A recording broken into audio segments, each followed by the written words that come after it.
پر بیٹھی تھی اس نے شرارت سے کیا کیا کہ اس کا نچلا کپڑا کرسی سے باندھ دیا، تو جب وہ اٹھی تو بے پردہ ہو گئی۔ یہ مسلمان وہاں پر موجود تھے، ان سے نہ دیکھا گیا، انہوں نے سنار پر حملہ کیا، جنگ ونگ جو بھی کچھ ہوئی، ہاتھا پائی ہوئی، بہرحال وہ سنار مارا گیا۔ یہودیوں نے ان مسلمان پر حملہ کر دیا، یہ مسلمان جو ہے یہ مارے گئے، اور ایک فساد جو ہے وہ کھڑا ہو گیا۔ نبی اکرم صلی اللہ علیہ وسلم نے فیصلہ کر لیا کہ اب مزید ڈھیل نہیں دی جا سکتی، یعنی کہ معاملہ تو بگڑتا ہی چلا جا رہا ہے۔ آپ اپنے لشکر کے ساتھ بنو قینقاع کی طرف گئے، وہ اپنے قلعوں کے اندر محصور ہو گئے، سیچ ڈال دی، یعنی کہ انہوں نے 15 دن تک یہ محاصرہ رہا، پھر انہوں نے ہتھیار ڈال دیے۔ عبداللہ بن ابی کے بے حد اصرار پر نبی اکرم صلی اللہ علیہ وسلم نے ان کو معاف کر دیا، کسی کو قتل نہیں کیا، لیکن حکم یہ دیا کہ مدینے سے نکل جائیں۔ چنانچہ وہ سب کے سب شام کی طرف چلے گئے، اور وہاں پر اکثر کی ان میں سے موت واقع ہو گئی۔ تب 3 قبیلوں میں سے 2 رہ گئے، بنو نذیر اور بنو قریظہ رہ گئے صرف، ٹھیک ہے، بنو قینقاع ہیں وہ تو شہر بدر کر دیے گئے۔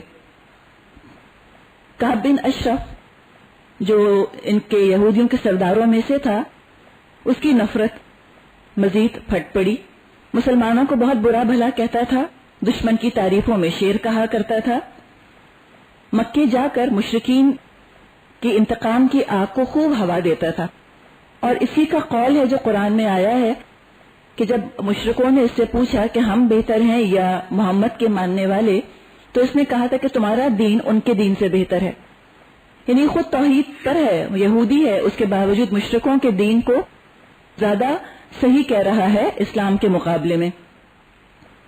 مدینے واپس آ کر صحابیات کے بارے میں اخلاق سے گرے ہوئے شعر اس نے کہنے شروع کر دیے، یعنی کہ سلینڈر پر اتر آیا۔ یہ سب حرکتیں اس معاہدے کی کھلم کھلا خلاف ورزی تھی جو کہ نبی اکرم صلی اللہ علیہ وسلم نے یہودیوں سے کیا تھا مدینہ آنے کے بعد۔ ان سے ایک میثاق مدینہ کیا گیا تھا یہودیوں سے، تو یہ کھلم کھلا وہ ساری باتیں جو کر رہے تھے اس معاہدے کی خلاف ورزی تھی۔ آخرکار جب اس کی فتنہ انگیزی حد سے گزر گئی تو نبی اکرم صلی اللہ علیہ وسلم کے حکم پر محمد بن مسلمہ رضی اللہ تعالی عنہ نے کعب بن اشرف کو قتل کیا۔ نبی اکرم اپنی ذات کے لیے کسی سے بدلہ نہیں لیا کرتے تھے، لیکن یہاں پوری کمیونٹی کا معاملہ تھا، ان کی جان، مال، عزت کا تحفظ نبی اکرم صلی اللہ علیہ وسلم کی ذمہ داری تھی، لہذا آپ انصاف کے تقاضوں کو پورا کیا کرتے تھے۔ عفو اور درگزر اگر عادی مجرموں سے، اگر ہارڈنڈ کرمنل سے، جو ہم کہتے ہیں نا جنگ کے جو قیدی ہوتے ہیں یا جو جنگ کے مجرم ہوتے ہیں، اگر ان سے یہ کام کیا جائے تو یہ چیز مناسب نہیں ہوتی۔ اس طرح تو معاشرہ انتشار کا اور انارکی کا شکار ہو جائے، شہریوں کی جان اور مال سب غیر محفوظ ہو کر رہ جائیں، اور ایسے انسٹیبل معاشرے کے اندر سکون کیسے آ سکتا ہے؟ تو اسلام کا جو مقصد ہے پیس، وہ تو پھر حاصل نہیں ہوگا۔ تو جہاں معاف کر دینے میں بہتری ہوتی تھی، نبی اکرم صلی اللہ علیہ وسلم معاف کر دیا کرتے تھے، لیکن جہاں عدل کرنا ہوتا تھا تو عدل کا تقاضا آپ پورا کرتے تھے۔ رحم اور عدل ساتھ ساتھ نہیں چل سکتا۔ رحم کا تو مطلب ہے غلطی معاف کر دینا، اور عدل تو پھر یہ ہے کہ بدلہ دینا۔ چونکہ پوری کمیونٹی کی زندگی اور تحفظ کا دار و مدار آپ کے فیصلوں پر، آپ کے ججمنٹ پر تھا، لہذا ان کی سیکیورٹی کی خاطر آپ سازشوں کو اور ٹریچری کو معاف نہیں کرتے تھے اور مناسب قدم آپ اٹھایا کرتے تھے۔ یہود کو جب کعب بن اشرف کے قتل کا پتہ چلا تو ان کے دلوں میں ایک روب بیٹھ گیا مسلمانوں کا، اور وہ سمجھ گئے کہ عہد کی پابندی نہ کرنے والوں سے اور ہنگامہ اور فساد اور بے چینی پیدا کرنے والوں پر جب نصیحت اثر نہ کرے تو نبی اکرم صلی اللہ علیہ وسلم طاقت کا اور تلوار کا بھی استعمال کریں گے۔ اسی چیز کو نان مسلمز کہتے ہیں کہ محمد واز روتھلیس۔ یقیناً روتھلیس ہیں اور ہونا چاہیے، اس لیے کہ پھر اس طرح تو ان کے رحم و کرم پر نہیں چھوڑا جا سکتا کہ جس کو چاہیں وہ چھیڑیں، جس کے خلاف وہ کہیں۔ اسلام اس طرح کے فریڈم آف ایکسپریشن میں بلیو نہیں کرتا کہ دوسروں کی عزت تار تار کر دی جائے فریڈم آف ایکسپریشن کے نام پر، فریڈم آف اسپیچ کے نام پر۔ یہ اسلام کا قانون نہیں ہے۔ آپ دوسرے کو سلینڈر نہیں کر سکتے، اس طرح سے فتنے اور فساد کی آگ بھڑکانے کی اجازت نہیں ہے۔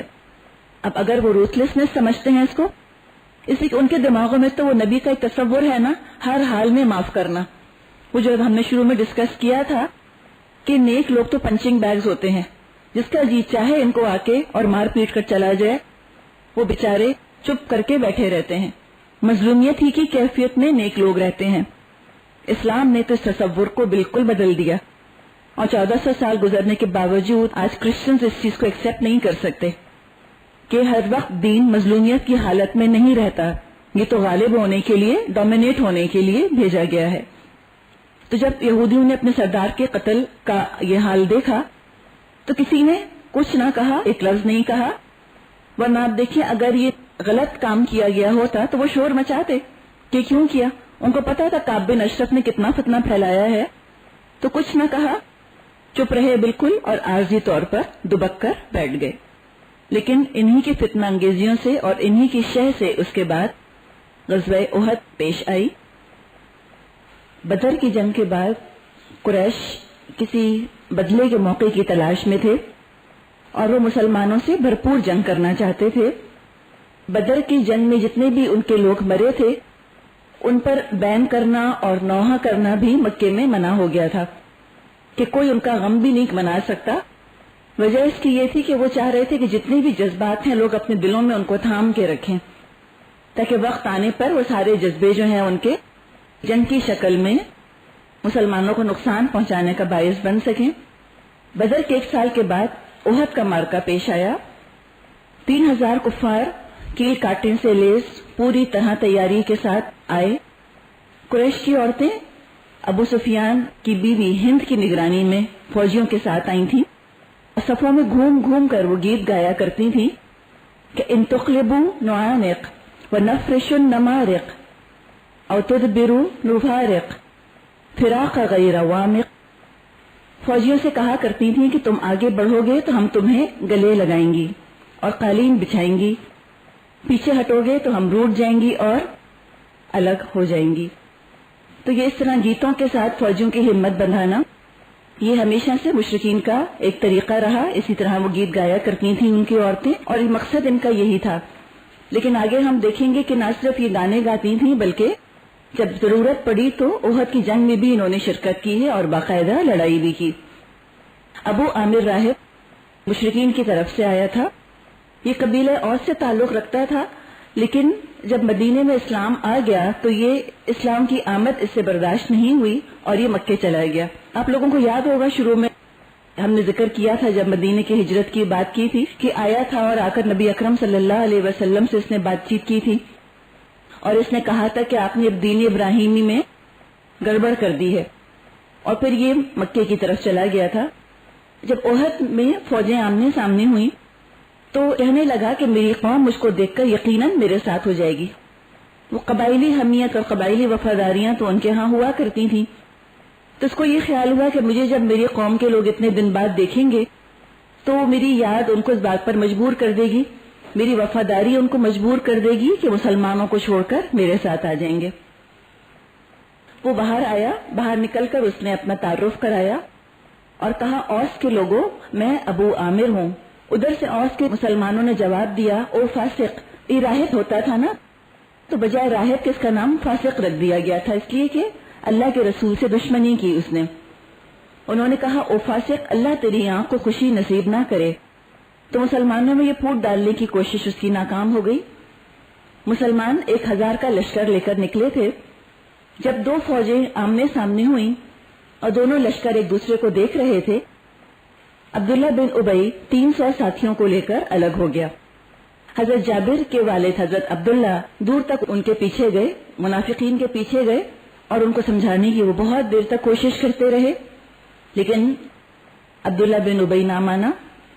اس پر وہی کہتے ہوئے واپس آ گئے کہ اللہ کے دشمنوں، تم پر اللہ کی مار. یاد رکھو اللہ اپنے نبی کو تم سے بے نیاز کر دے گا.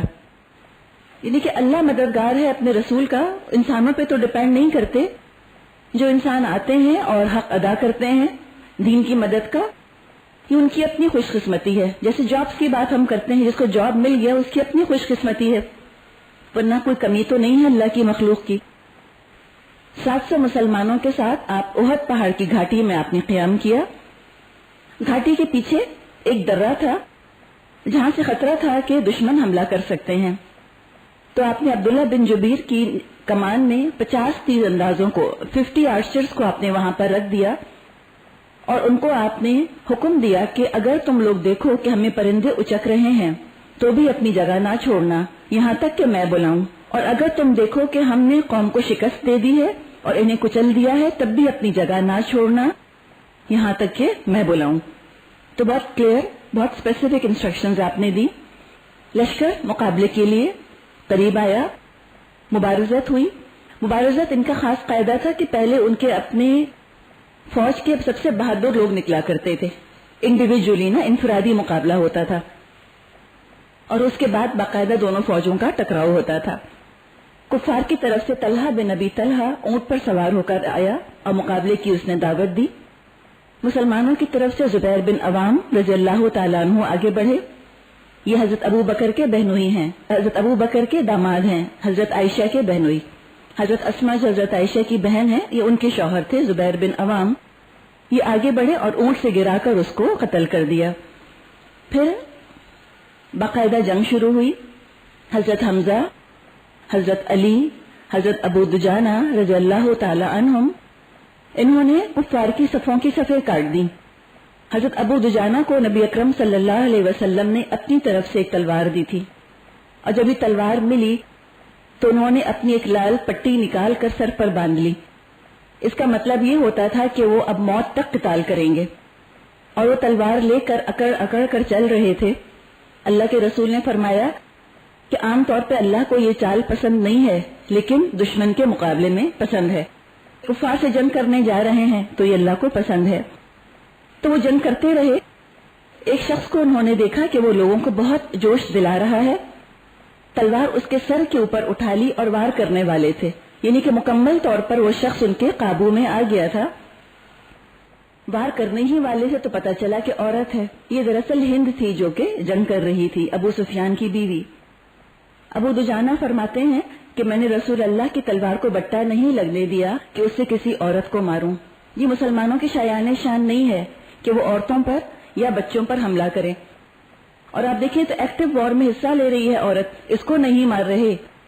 تو یہ کہاں تصور اسلام ہمیں دے سکتا ہے کہ معصوم عورتوں کو یا بے قصور بچوں کو ان کے شہروں میں گھس کر یا کہیں تفریح کے لیے اگر وہ آئے ہوئے ہوں تو وہاں جا جا کر ان کو ہلاک کر دیا جائے. یہ تو کچھ جب ایکسٹریمزم اور سیدھے راستے سے ہٹنا شروع کر دیتے ہیں مسلمان، پھر اس قسم کی چیزیں ان کے اندر آنا شروع کر دیتی ہیں. ابو عامر فاسق کفار کی طرف سے تھا، اور اس کا بیٹا حضرت حنظلہ رضی اللہ تعالی عنہ، ان کی نئی شادی ہوئی تھی. جب جنگ کا آغاز ہوا تو یہ اپنی بیوی کے پاس تھے. جیسے ان کو پتا چلا کہ جنگ چھڑ گئی، بیوی کے پاس سے سیدھے یہ میدان جنگ میں پہنچے.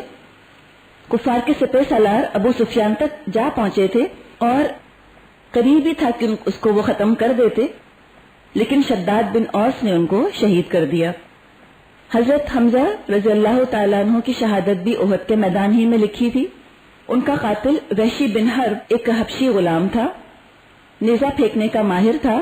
احد کی جنگ میں اس نے کوئی اور حصہ نہیں لیا تھا، وہ تو صرف اسی لیے آیا تھا کہ میں آؤں گا اور آ کر میرا کام اتنا ہے کہ حضرت حمزہ کو قتل کیا جائے. اسی شرط پر اس کی رہائی طے پائی تھی کہ اگر اس نے یہ کام کر دیا تو اس کو اس کی فریڈم مل جائے گی. ایک پتھر کی اوٹ میں چھپ کر بیٹھ گیا. حضرت حمزہ اس کے قریب پہنچے جنگ کرتے ہوئے. اس نے اپنا نیزہ سنبھالا اور ان کی طرف اچھالا تو نیزہ ناف کے نیچے لگا اور دونوں پیروں کے درمیان سے باہر نکل گیا. اس زخم کے باوجود حضرت حمزہ مڑے ہیں اس کی طرف، لیکن زخم